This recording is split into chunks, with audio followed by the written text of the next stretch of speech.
en bol d'air aussi, mais pour découvrir, vous le savez, quelques lacs des Landes. Aujourd'hui, le lac de Léon, c'est un petit lac, réserve naturelle protégée, avec une petite rivière, le courant du Chet, qui permet d'évacuer l'eau vers l'Atlantique, avec des bateliers qui nous font découvrir ce monde à part. Erwan Brem et Christelle Arfel.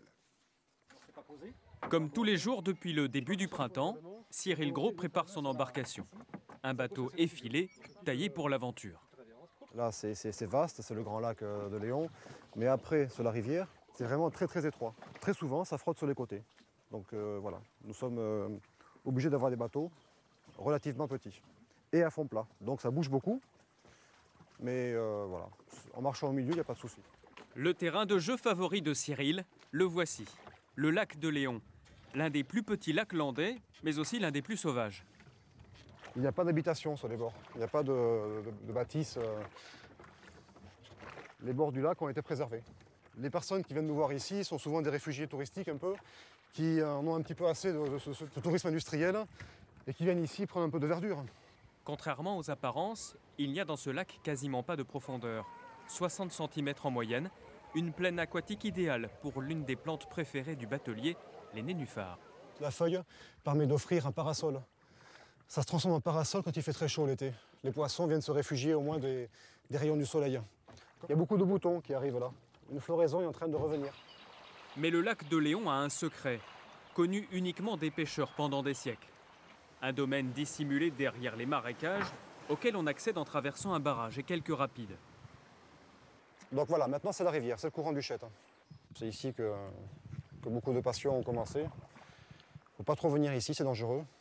On a vite fait de se retrouver accro après. Le petit monde silencieux des bateliers, depuis 20 ans, Cyril Gros vient y naviguer. Comme un jardin d'Éden dont on ne pourrait pas se passer. S'il y a des périodes où il pleut, où la météo n'est pas favorable, au bout de quelques jours, ça commence à manquer. Il manque quelque chose. Le bruit de l'eau, le paysage, le grand air. C'est un équilibre.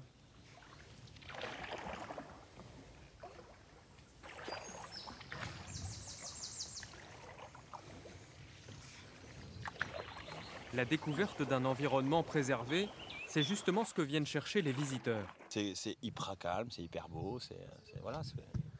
Et puis on est super bien entouré par des bons bateliers qui nous expliquent bien comment ça se passe. Sans les bateliers, le courant du Chet ne serait qu'une jungle infranchissable. Leur travail, éclaircir la végétation au compte-gouttes pour ne laisser qu'un mince passage. Il faut vraiment laisser le plus possible d'éléments, de branches, de troncs, de cimes, pour retenir le sable et ralentir l'eau.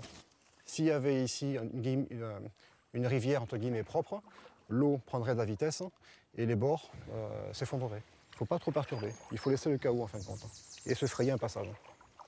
Un passage comme une ligne de vie qui serpente sur 10 km au milieu de la jungle landaise jusqu'à son étape finale, l'océan Atlantique. On n'imagine pas des paysages aussi beaux dans les Landes et on y retourne demain.